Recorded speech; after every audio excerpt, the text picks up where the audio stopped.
जी बिस्मिल्लाहिर्रहमानिर्रहीम। अच्छा, क्लास हमने पिछला जो टॉपिक दिए हुए थे वो हमारे पास कन्वर्जेंस के बारे में है, जिसमें हमने बात की हुई है कि टाइम 12 टू 24 या 24 टू 12 में कन्वर्जन। अच्छा जी, ये टॉपिक यहाँ पे जाके ख़त्म होते हैं। इसमें एक एम्बिगुइटी पाई जाती है, वो सिर्फ जाते जाते ऐसे ही बयान कर देता हूँ। यहाँ से हमारा नेक्स्ट टॉपिक स्टार्ट होता है। कहता है कि एम्बिगुइटी क्या है कि आप अगर user defined to user defined data conversion कर रहे हैं, लाइक जैसे 24 से 12 में या 12 से 24 में कन्वर्जन कर रहे हैं, तो आप फिर वन आर्गुमेंट कंस्ट्रक्टर जो कि आपका कन्वर्जन कंस्ट्रक्टर है और कन्वर्जन ऑपरेटर है आपका, जो दोनों यानी वन आर्गुमेंट कंस्ट्रक्टर जो कि कन्वर्जन कंस्ट्रक्टर है और कन्वर्जन ऑपरेटर है, आप उन दोनों को एट अ टाइम अप्लाई नहीं कर सकते। अगर आपने देखा हो तो एक प्रोग्राम में कन्वर्जन ऑपरेटर है और एक प्रोग्राम में कन्वर्जन कंस्ट्रक्टर है। वो कहता है दोनों को आप एट अ टाइम यूज नहीं कर सकते, ये रिस्ट्रिक्शन है। रीजन इज दैट कि कंपाइलर कंफ्यूज हो जाता है कि वो किस से कन्वर्जन करवाए और it generate an error eight compilation time. तो लिहाजा आप एक या एक से ज्यादा कन्वर्जन अप्रोचेस एक प्रोग्राम में अप्लाई नहीं कर सकते। इट्स अ अवॉइड एम्बिगुइटी के लिए उसने बताया हुआ, बाकी इसको पढ़ लीजिएगा। वो कहता है कि तमाम के तमाम ऑपरेटर्स को आप कन्वर्ट नहीं कर सकते इनटू ओवरलोडिंग, यानी आप कन्वर्जन ऑपरेटर अप्लाई नहीं कर सकते। अब कॉमन सी है, वो कौन कौन से हो सकते हैं? एक डॉट ऑपरेटर है, that is used to access the data members and member function of the class. Arrow operator, it's a arrow operator, it's a pointer that members who is accessed by the pointer is called arrow operator. So with the help of arrow operator we can access the members of the class by a pointer. इस तरह dot हो गया, arrow operator हो गया, then the scope resolution operator, ternary operator, this is also called a conditional operator.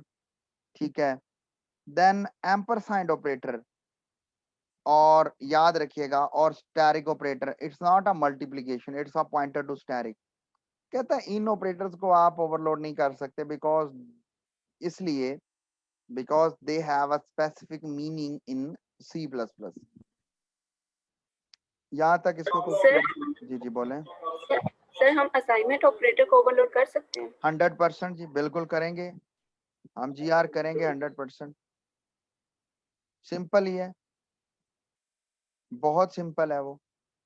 अब बात करते हैं दो कीवर्ड। अच्छा, यहाँ पर इसके अलावा कोई क्यूरी है तो बहुत अच्छा है कि असाइनमेंट ऑपरेटर को ओवरलोड, हाँ असाइनमेंट ऑपरेटर वहां से भी मिला हुआ है, आप चाहें तो कर भी सकते हैं। आप असाइनमेंट ऑपरेटर में डिस्टेंस ऑपरेटर इक्वल टू और फिर डिस्टेंस डी, और उसमें आप जस्ट लिख दें, जरा गौर से सुनिएगा, आप उसमें यूं लिख दें कि feet is equal to D dot feet और inches equal to D dot inches, return कर दें। रिटर्न में देखें, मैं कंपाउंड असाइनमेंट स्टेटमेंट के लिए भी लिख रहा हूँ ना, नहीं तो आप वाइड भी रिटर्न टाइप रख सकते हैं। जब आप लिख सकते हैं ना A is equal to B is equal to C is equal to D, अगर आप इस तरह करना चाहें, या D one is equal to D two is equal to D three is equal to D four, तो आप उसके लिए आपको रिटर्न टाइप रिक्वायर्ड होगी, इसलिए मैं रिटर्न टाइप लिख रहा हूँ कि डिस्टेंस स्पेस ऑपरेटर फिर space equal to braces open फिर डिस्टेंस डी वन। आप इसे कॉस्ट भी भेज सकते हैं, बाय रेफरेंस भी भेज सकते हैं, इट्स अप टू यू।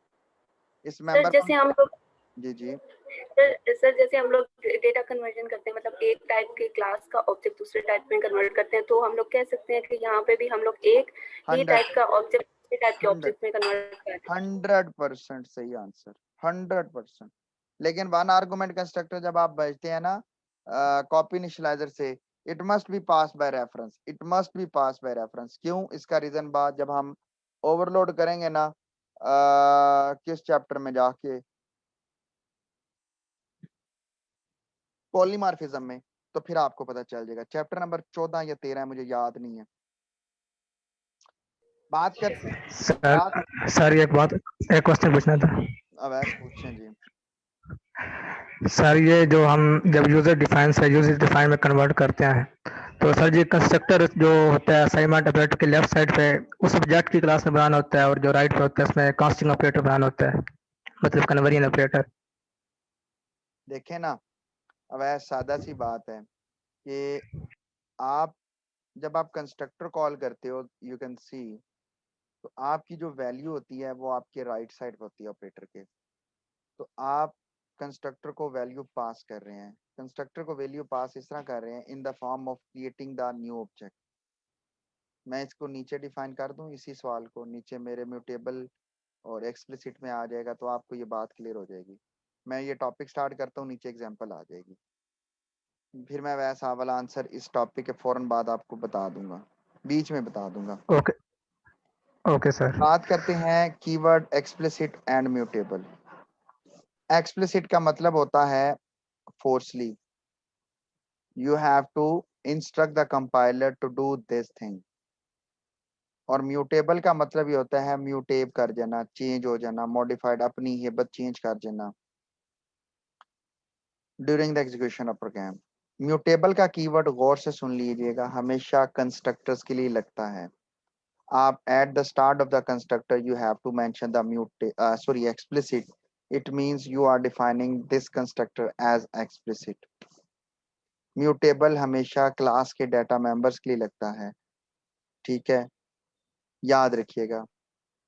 अब बात करते हैं सबसे पहले एक्सप्लिसिट के बारे में। मैं प्रोग्राम लिख नहीं रहा, मैं टॉपिक को समझा रहा हूँ, प्रोग्राम नीचे बने पड़े हैं। This is explicit conversion. It means you have to define this constructor as explicit form, in explicit form. Class distance जरा गौर से देखें, मीटर टू फीट चेंज होने वाला प्रोग्राम, वही कन्वर्जन वाला। No argument constructor, feet inches, that's good. This is distance, this is float meter, this is distance, this is float meter, distance float meter, this is one argument constructor. You can see this one argument constructor is considered as conversion constructor, and in conversion constructor you can see this constructor is defined as explicit conversion constructor, explicit constructor.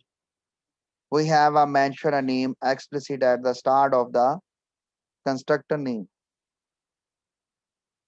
ऐसा ही है ना जी।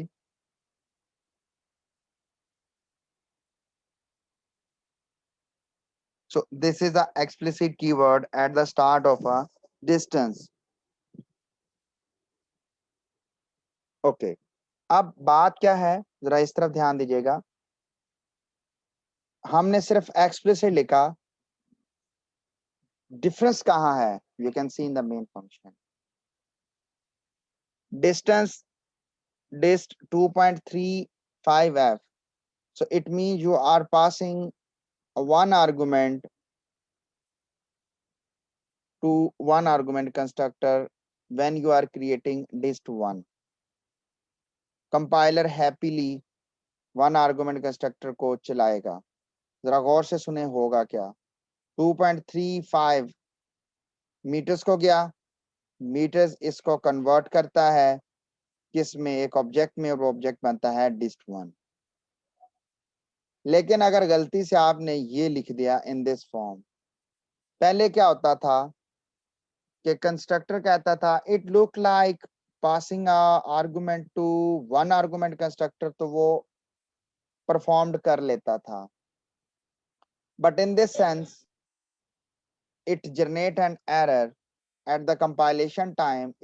It says that if constructor is explicit, this is a CTOR matlab constructor, if the constructor is explicit then it generate an error, kya generate an error? Because it is an explicit and you are not able to do this notation in the program.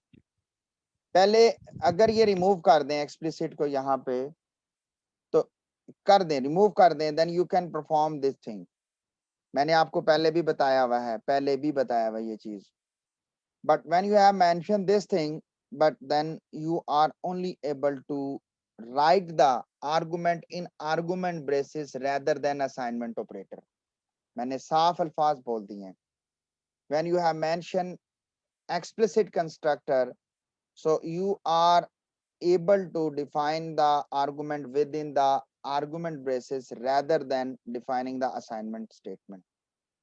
अब आपके mind में question होगा कि sir हम क्या 2, 3, 4 को नहीं लिख सकते? नहीं। क्यों? क्योंकि आप फिर दूसरा आर्गुमेंट कैसे लिखते? कोमा डाल के। कोमा तो नहीं ना डाला जा सकता। असाइनमेंट स्टेटमेंट सिर्फ एक वैल्यू को असाइन करवा सकती है, मल्टीपल वैल्यूज एक वेरिएबल को असाइन नहीं हो सकते या ऑब्जेक्ट को असाइन नहीं हो सकते।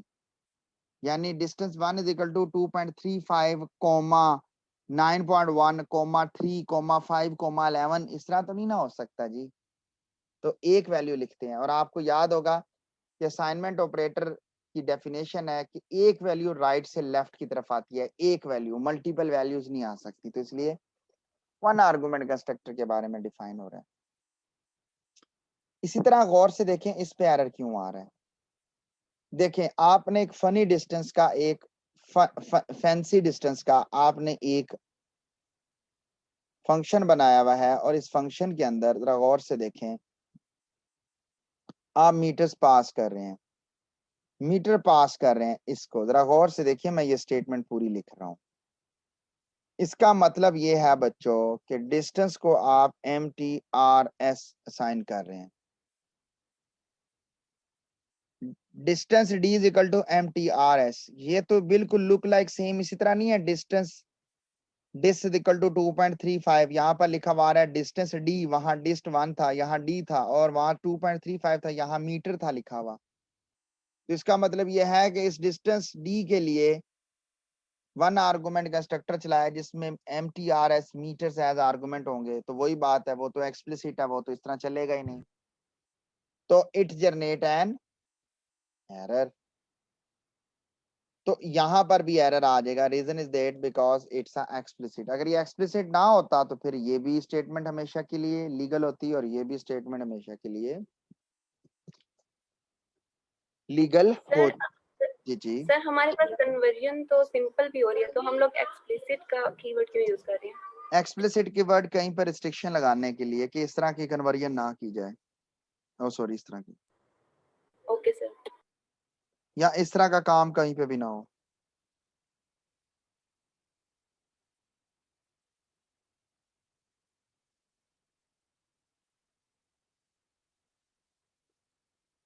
इसको पढ़ लीजिएगा जरा, इसको पढ़ते हैं। As a side effect of the explicit constructor, note that you cannot use the form of object initialization that use an equal sign. The distance dist1 is equal to 2.35, whereas the form with parameterize this one as works as it always has. जो बताना था वो बता दिया। Second, इस line को बाद में पढ़ते हैं। Mutable, mutable word is used for the class data members, not for the member functions. Mutable मतलब चेंज हो सकता है। बात करते हैं कि वो डाटा मेंबर जो म्यूटेबल से चेंज होता है, क्या उसे कॉन्स्ट मेंबर फंक्शन चेंज कर सकता है? यस। फॉर एग्जांपल, साइज और स्क्रॉल बार की विंडो, स्क्रॉल बार का साइज कितना है ये देखें ना, ये स्क्रॉल बार है, ये स्क्रॉल बार है, ये इसका साइज कितना है और इसका नाम क्या है? इसका नाम विंडो 1 है और इसका साइज है 5, उसने फॉर 100 PPI रखी है, पिक्सल पर इंच रखा हुआ है। मिसाल दे रहा हूँ समझाने के लिए यार, एक एग्जांपल है। मैं सिर्फ आपको कीवर्ड समझाना चाहता हूँ कि कीवर्ड का काम क्या है यहाँ पे। So scroll bar, this a horizontal scroll bar, this is horizontal, this a vertical scroll bar, ठीक है। int size, it's a simple data member of this class, and the string owner is the mutable data member of this class. So scroll bar, it's a no argument constructor, and this is a size, and this one, this is a 2 argument constructor, values initialize हो गई। This is a set size, this is a set owner। set size वैसे भी cost नहीं होना चाहिए। देखें, cost नहीं हुआ, ये चेंज, ये साइज नहीं है, कॉस्ट नहीं है, तो ये चेंज हो जाएगा। सेट ऑनर को कॉस्ट किया गया, जरा गौर से देखें। Set owner it's a member function, const किया गया, और इसके बावजूद सेट ऑनर को चेंज किया गया और ये चेंज कर देगा, इसलिए यहाँ पर एरर नहीं लिखा हुआ। मतलब ये कि सर अगर हम यहाँ पर कॉस्ट लिखते, अगर हम यहाँ पर कॉस्ट लिखते, किसको कॉस्ट लिखते, सेट साइज को, तो एरर जनरेट करता, बेशक करके देख लीजिएगा 110% ये एरर जनरेट करता। लेकिन सेट ऑनर के केस में यहाँ कॉस्ट लिखा या ना लिखा, देखिए ना लिखता तो फिर तो उसने करना ही नहीं था, हमने लिखा, हमने लिखा, यहां पर लिखते तो एरर जनरेट होता, यहां हमने लिखा लेकिन फिर भी एरर जनरेट नहीं हुआ, नहीं तो यहाँ एरर लिखा हुआ होता। जरा गौर से देखते हैं, व्हाट इज दिस, ये क्या है, कोई बताएगा जल्दी से।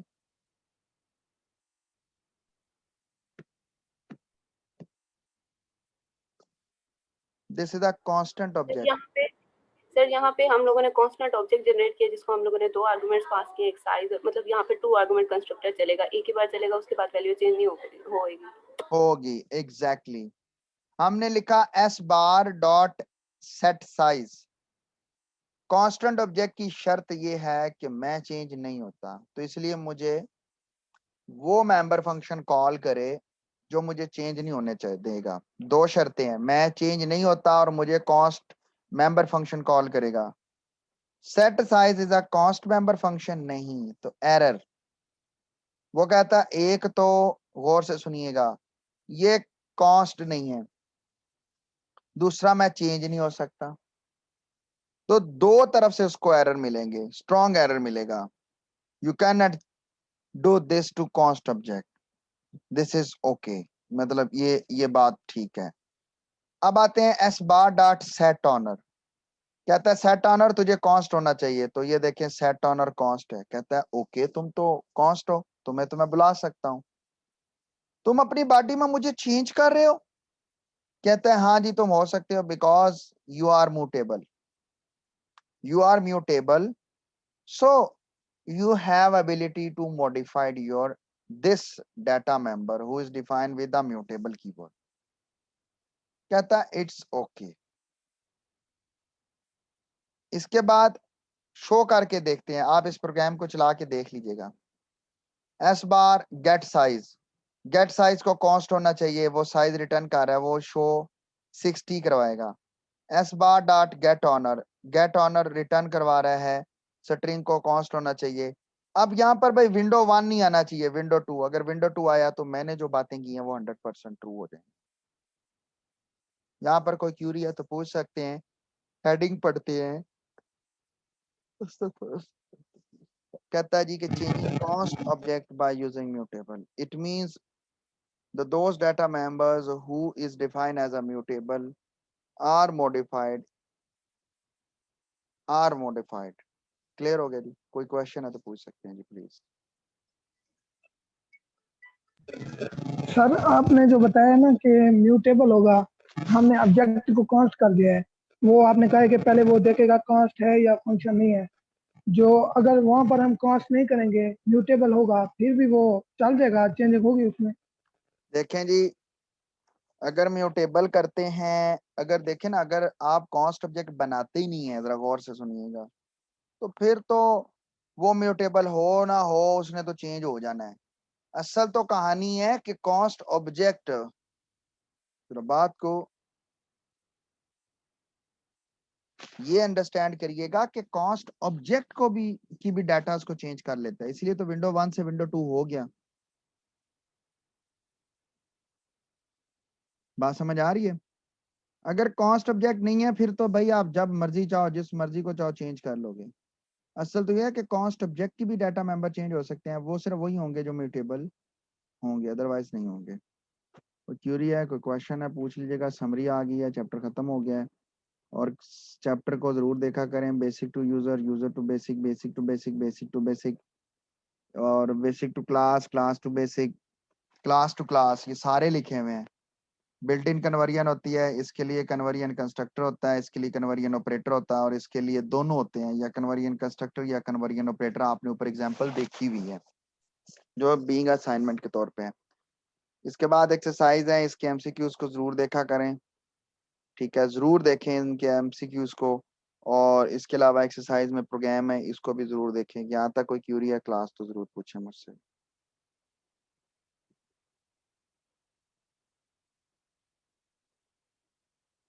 सिर्फ थोड़ा सा इंट्रोडक्शन देते हैं 10 मिनट का, और इसके बाद इस क्लास को ख़त्म करते हैं। थोड़ा सा इंट्रोडक्शन देता हूँ ताकि आपको आइडिया हो सके कि इनहेरिटेंस होता क्या है। ये बुक है, MIT वाले यूज कर रहे थे। उन्होंने कहा सर आप हमें इधर से क्यों नहीं पढ़ाते, तो मैंने कहा ये लोकल ऑथर है, उसी वक्त की खुली हुई है, मैंने इनको पढ़ाया है। मैंने कहा ये बुक बहुत अच्छी है, जिस बुक को फॉलो कर रहे हैं, और मैं फिर बता रहा हूँ मैंने इसी बुक को ही फॉलो करना है। बच्चों स्टार्ट करते हैं इनहेरिटेंस के बारे में। और इनहेरिटेंस को पढ़ने से पहले मैं पहले इसको थोड़ा सा एबोरेट करना चाहता हूँ। इनहेरिटेंस ऊप का एक पावरफुल फीचर है जो कि ह्यूमन से मुराद है हर जानदार चीज पे अप्लाई होता है। हम ह्यूमन की बात करते हैं क्योंकि हम अपने आप को सामने रख के ज्यादा अच्छे से एग्जांपल दे सकते हैं। हम तमाम के तमाम इनहेरिटेंस की एग्जांपल है। इसकी एग्जांपल देने के लिए मैं यूं आपको डिफाइन कर सकता हूं, जरा बात को गौर से अंडरस्टैंड करिएगा कि जैसे आप मैं हम सब इनहेरिटेंस की एग्जांपल है जिसमें हम दो पेरेंट्स से जनरेट हुए हैं। हजरत ईसा अलैहिस्सलाम सिंगल इनहेरिटेंस की एग्जांपल है क्योंकि वो एक पेरेंट से जनरेट हुआ है। हम हाइब्रिड इनहेरिटेंस की भी एग्जांपल हैं। हाइब्रिड इनहेरिटेंस की भी एग्जांपल ये है, एक रिजल्ट आ गया होगा। हम हाइब्रिड इनहेरिटेंस की भी कि कोई मलक है, जिसकी वालदा मलक है, अवान है, इसके अलावा राजपूत हैं, तो डिफरेंट कास्ट से भी अगर कोई पैदा हुआ है तो इट्स हाइब्रिड इनहेरिटेंस। अब इनहेरिटेंस के बारे में थोड़ा सा बताना चाहूंगा। इसकी बहुत सारी इकसाम है, आगे जाएंगे सारी की सारी बताऊंगा, ठीक है। अच्छा, फर्स्ट ऑफ ऑल जरा गौर से सुनिएगा कि इनहेरिटेंस के बारे में बात कर रहा हूँ। कहता है कि इनहेरिटेंस ऊप का एक पावरफुल फीचर है इन विच we create a new classes. The new class is called derived classes from the existing classes. It means the base classes. This concept is class inheritance. कहता है कि पहले से बनी हुई क्लासेस से, these are called the derived class, base classes, super classes, parent classes. पहले से बनी हुई क्लासेस से, base class, super class, जरा गौर से, पेरेंट क्लास से हम न्यू क्लासेस क्रिएट करते हैं। न्यू क्लासेस से मुराद ड्राइव क्लास, जरा गौर से सुनिएगा, सब क्लास या चाइल्ड क्लास, बेस के साथ ड्राइव, सुपर के साथ सब, और पेरेंट के साथ चाइल्ड क्लास आती है। अब होता क्या है कि when you have to create the new classes, this is called derived classes. मैं आगे से लफ्ज बोलो करूंगा, derived classes. When you create a derived class in inheritance, it's a capability of the drive class to inherit all the features of base class within it. समझाता हूं। But what about the base class? It's unchanged during this whole process, by this whole process. Example दे रहा हूं, आप समझने की कोशिश करें। प्रोग्राम इसका नेक्स्ट क्लासेस में पढ़ेंगे, जो जब दोनों की अलग अलग क्लासेस होंगी। दोनों क्लासेस हो रही हैं, BSCS रेगुलर सेल्फ की कंबाइंड क्लास है। मिसाल के तौर पे मैं एग्जाम्पल दे रहा हूं ऐसे ही कि अक्सा अक्सा ऐसे नाम आ गया उसके सामने, अक्सा यासीन है बच्ची, रेगुलर की 35 रोल नंबर। अक्सा के फादर, ग्रैंडफादर, दादाबू, मैं एग्जांपल दे रहा हूँ। दादाबू बहुत खुश इखलाक, खुश पसंद, खुश मिजाज इंसान है। अक्सा के फादर ईमानदार, दयानतदार, ऑनेस्ट पर्सन है। अब अक्सा खुद बहुत मेहनती है, एग्जाम्पल को समझना है। तो अक्सा के फादर क्या होंगे? खुश इखलाक, खुश पसंद, खुश मिजाज, हंसमुख किस्म के बंदे, प्लस ईमानदार, दयानतदार, ऑनेस्ट। तो अक्सा क्या होगी? अक्सा खुश इखलाक, खुश मिजाज, खुश पसंद, प्लस दयानतदार, ईमानदार, ऑनेस्ट प्लस मेहनती। तो अक्सा के ग्रैंडफादर सिर्फ और सिर्फ खुश इखलाक, खुश मिजाज और हंसमुख इंसान है। इसका मतलब ये है कि जब आप इनहेरिट करते हैं सब क्लासेस को, सो ये कैपेबिलिटी पाई जाती है कि वो तमाम के तमाम फीचर्स को अडॉप्ट कर लेते हैं। एग्जैक्टली फिगर शो कर रही है। बेस क्लास के अंदर फीचर ए बी सी है और फीचर ड्राइव क्लास के अंदर जस्ट डी फीचर है। बट जैसे ही आपने ड्राइव को बेस से, जरा गौर से देखें, जब आपने ड्राइव को बेस से ड्राइव्ड किया, लफ्ज ड्राइव्ड किया, मैंने जब नीचे से ऊपर पढ़ा तो मैंने कहा ड्राइव्ड किया, और जब मैं ऊपर से नीचे पढ़ूंगा तो कहूंगा कि फादर हमसे इनहेरिट है, मैं अपने बेटे से इनहेरिट हूं, जियान से। जियान मुझसे ड्राइव्ड है। अक्सा अपने अब्बू से ड्राइव्ड है। अक्सा के फादर अक्सा से इनहेरिट है। बात समझिएगा। अहमद अपने फादर से ड्राइव्ड है। अहमद के फादर अहमद से इनहेरिट है।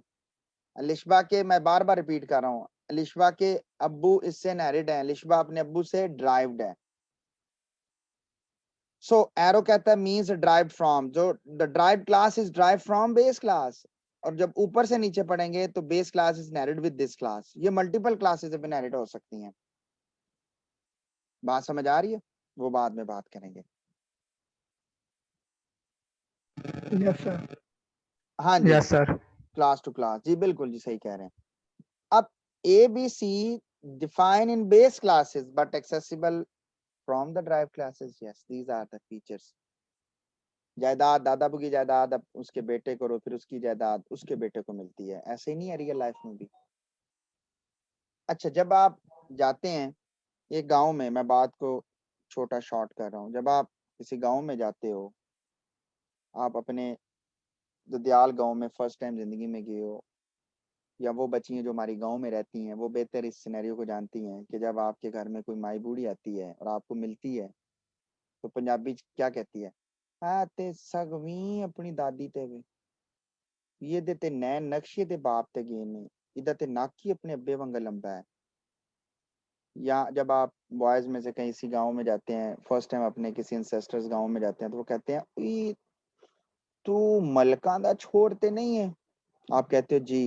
ए रैंडम बोल रहा हूँ, ए असमतुल्ला की लगदा तेरा? आप कहते हो जी दादा अबू। मैनू शक पिया, तेरी चाल ढाल, तेरी तेरी बॉडी मूवमेंट तेरे दादे ते गई है, तेरे तेरे तेरे ददियाल ते गई है, तेरे ननियाल पे गई है, तेरी वालदा वालिद पे गई है। मैं रैंडम जल्दी बात को शॉर्ट कर रहा हूँ। We have just 7 minutes left for this session. What is meant by this? It means you are capable to adopt the all features that are belongs from your ancestors. So this is called inheritance. इसको पढ़ लीजिएगा, ये पढ़ लीजिएगा line, ये सारी बातें यहाँ लिखी हुई हैं इसमें, ठीक है। अब मैं इधर थोड़ा सा चलता हूँ। इस बुक में भी ना, ये उस वक्त एक बुक ने कहा, मुझे एग्जाम्पल बड़ी अच्छी लगी इसलिए मैंने खोल के रखी हुई है आप लोगों के लिए, कि मैं ये सारी वही बातें हैं जो मैंने आप लोगों को बता दी हैं ऊपर, ठीक है जी। हाँ जी, प्रीवियस नहीं है, प्रीवियस नहीं लफ्ज बोलना बच्चे, प्रीवियस नहीं बोलना उस्मा बच्चे, प्रीवियस नहीं है। योर पेरेंट्स क्लासेस, प्रीवियस लफ्ज नहीं बोलना।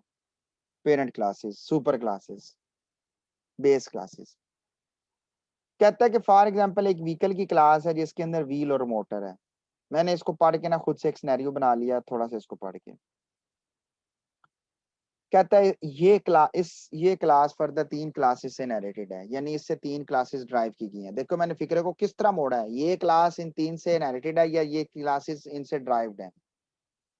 बस की क्लास के अंदर बच्चों नंबर ऑफ सीटिंग कैपेसिटी एक अलग से फीचर है। अब रुक जाएं बच्चों, मैसेज ना करें फिर मुझे पढ़ना पड़ता है जी। पेरेंट क्लासेस, चाइल्ड क्लासेस है। ट्रक की क्लास के अंदर स्पेस कैरिड की कैपेसिटी है। मोटरसाइकिल के अंदर कुछ भी नहीं है। तो जब आप बस की क्लास की बात करेंगे तो बस के अंदर आपके पास व्हील होगा, मोटर होगी, प्लस सीटिंग कैपेसिटी होगी। 3 फीचर बस की क्लास में आ गए। और ट्रक की क्लास के अंदर क्या है? व्हील आगे, मोटर आगे, प्लस आपके पास गुड्स कैरिंग कैपेसिटी आ गई। And what about motor? Motorcycle में ना तो हमें सीटिंग कैपेसिटी की जरूरत है, ना हमें कोई लोडिंग की कैपेसिटी की जरूरत है। मोटरसाइकिल के लिए दो ही बातें बॉयज को पता है जरूरत होती है, कितने व्हील पर है वो और उसके इंजन पावर कितनी है। 1 to 5 है, होंडा 70 है, 100 है, 200 है, 250 है या 600 है। अब वी नीड दिस। कहता है एडवांटेजेस ऑफ इनहेरिटेंस क्या है। We have just 5 minutes left for this session. बस एडवांटेजेस, उसके बाद फिर हम उस तरफ मूव कर देंगे। फिर टाइप ऑफ इनहेरिटेंस और ये चीजें फिर हम बाद में बात करेंगे। कैटेगरी ऑफ इनहेरिटेंस इसने 2 लिखी हुई है हमारे पास, इतनी है। प्रोटेक्टेड एक्सेस पैसिव, इसको भी वहां करेंगे डिटेल से, वहां बहुत अच्छा दिया है। ये तो ऐसी जाते जाते ये चीजें आ गई, वहां पे भी लिखी हुई है, सेम चीजें लिखी हुई है जी। कहता है reusability, save time and effort और increasing program structures and reliability. ठीक है, reusability, reliability, save time and effort. आप में से जल्दी जल्दी बताएं, फेसबुक कौन यूज करता है? HBL, मेजान, MCB की ऐप कौन यूज करता है? जल्दी से मुझे बताएं। जैज की कोई ऐप कौन यूज करता है? जी सर मैं करता हूँ। व्हाट्सएप, फेसबुक, ये कौन यूज करता है? सारे यूज करते हैं, ठीक है। मुझे बताएं, आज से 10 साल पहले फेसबुक अगर कोई यूज करता था, उसके कमेंट सेक्शन में क्या क्या लिख सकते थे? आज से कुछ 6 साल 4 साल पहले व्हाट्सएप के अंदर आप कौन कौन से टाइप के टेक्स्ट भेज सकते थे? आज से तकरीबन 6 से 7 साल 8 साल पहले यूट्यूब के कमेंट्स बार में आप क्या क्या लिख सकते थे? किस टाइप की यूट्यूब वीडियोस अपलोड कर सकते थे? क्या क्या रिस्ट्रिक्शंस थी? फेसबुक के बारे में बात करते हैं। फेसबुक क्योंकि मैं पहले यूज करता था 7-8 साल से, तो फेसबुक यूजर ही नहीं हूँ मैं। तो फेसबुक में क्या होता था कि आप कमेंट सेक्शन के अंदर सिर्फ और सिर्फ टेक्स्ट कमेंट्स कर सकते थे। फिर बाद में फीचर्स को एडवांस किया गया। फिर उन्होंने क्या किया, फिर उन्होंने इसमें स्माइलीज डाल दी, फिर इमेजेस डाल दी, फिर गिफ्ट डाल दिया, फिर ऑडियो डाल दिया, और अब तो भाई वीडियोस भी भेज सकते हो आप कमेंट्स के अंदर। व्हाट्सएप के अंदर पहले आप सिर्फ इमेजेस भेज सकते थे, फिर ऑडियो भेजी, रिस्ट्रिक्टेड ऑडियो भेजी, अब ऑडियोज भेज सकते हो, वीडियोस भेज सकते हो, और अब तो भाई आप 65 MB तक वीडियोस अपलोड कर सकते हो। 65 MB तक। पहले सिर्फ 100 एक MB क्लिप, तक सर, अब 100 MB 100 भी हो MB हो जाओ। जाता है। 100 MB भी हो यस सर। जाता है वो, अगर सिस्टम से करें तो। वो कुछ शर्तें हैं, लेकिन 63 आम हो जाता है। अच्छा, मैं आपके स्क्रीन पर 2 मिनट रह गया, मैं जल्दी से बयान करता हूँ। भाई ये HBL की ऐप चल रही थी। कभी ऐसा हुआ है कि HBL की ऐप पे मैसेज आया हो कि जी एक फीचर हम ऐड करने लगे हैं ऑनलाइन ट्रांजैक्शन का, या आपके पास, हाँ सॉरी, आपकी विंडो चल रही है, आपकी विंडो में एक बग आ जाता है, आपके पास मोबाइल, आप एंड्रॉइड यूज कर रहे हो, बात को शॉर्ट कर रहा हूँ, एंड्रॉइड मोबाइल यूज कर रहे हो, 9th है 10th है, जरा गौर से देखो, एंड्रॉइड मोबाइल यूज कर रहे हो। अब जैसे मेरी सैमसंग यूजर हूँ मैं, मेरी अभी 2 दिन पहले रिसेंटली सैमसंग ने अपडेट दिया 135 MB की। उसमें उन्होंने मेरी सिक्योरिटी, उसके अलावा मेरे फीचर्स को एनहांस किया, कैमरे की वो कुछ उसकी फोकसिंग को उन्होंने अच्छा किया है मोबाइल कैमरे की। तो अब ये थोड़ा ही है कि मुझे सैमसंग की तरफ से मैसेज आ जाता जी कि अगले 2 महीने के लिए आपका मोबाइल कैमरा नहीं चलेगा। क्यों? क्योंकि हम उसके मोबाइल कैमरे को एनहांस कर रहे हैं, या आपका जो टच सेंसर है, जो फिंगर सेंसर है, वो काम नहीं करेगा। क्यों? क्योंकि जी हम जी फिंगर सेंसर के ऊपर काम कर रहे हैं। आपका ये वर्किंग में है 100%।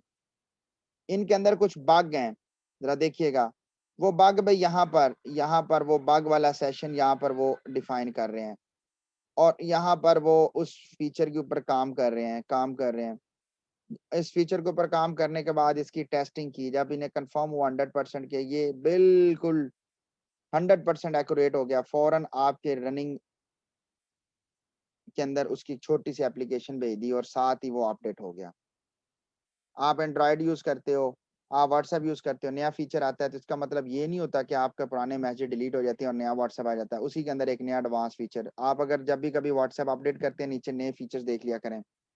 आप अगर आप जीमेल अकाउंट या कोई भी अगर आपको अपडेट आती है, गूगल प्ले पे बात कर रहा हूँ, देखे ना, मैं आप सारे एंड्रॉइड यूजर्स हैं या मोबाइल यूजर हैं, तो आपको नए फीचर्स बता देता है कि ये नया फीचर आया है। नहीं करते ना करें, करना चाहते हैं अपडेट कर लें। विंडोज अपडेट करते हैं, बताता है ये बग फिक्सिंग है। जैसे अभी फूड पांडा की एप्लीकेशन आई हुई है, न्यूज में क्या आ रहा है ये देखें, मैंने फूड पांडा अपडेट नहीं किया हुआ, वो कहता है हार्ड टू ऑप्टिमाइज। एक तो इसमें ऑप्टिमाइजेशन को बहुत ज्यादा अच्छा कर दिया, दूसरा उसने ये टेक्निक किया कि जो लेटेस्ट आपके जो फीचर्स होंगे वो आपको अच्छे तरीके से व्यू होंगे। ये फूड पांडा की अपडेट मैं बता रहा हूँ। अब ये बात नहीं है कि वो इसमें नहीं है कि कैलकुलेटर की मेरी अपडेट आई हुई है, उसने कहा जी कि बग को फिक्स कर दिया गया है। अब वो कौन से बग हैं वो मैं उस डिटेल में नहीं जा रहा, वो उसने बड़ी लंबी चौड़ी डिटेल दे दी है। कि ये इतने साइज की और इसमें कौन कौन सा बग उसमें किया हुआ है। फंडामेंटल ऑपरेशंस हो गए, उसके बाद इंजीनियरिंग कैलकुलेशन उसने डाल दी इसमें। तो कहने से मुराद ये है कि मैं उसको अपडेट करता हूँ तो वो अपडेट हो जाता है। तो ये रिलायबिलिटी, रीयूजेबिलिटी, सेव टाइम, पूरे मॉड्यूल को बनाने के बजाय छोटा सा मॉड्यूल बनाए और उसको इंटीग्रेट कर देंगे। So all features are inheritance. Clear होगी यहाँ तक का ये एडवांटेज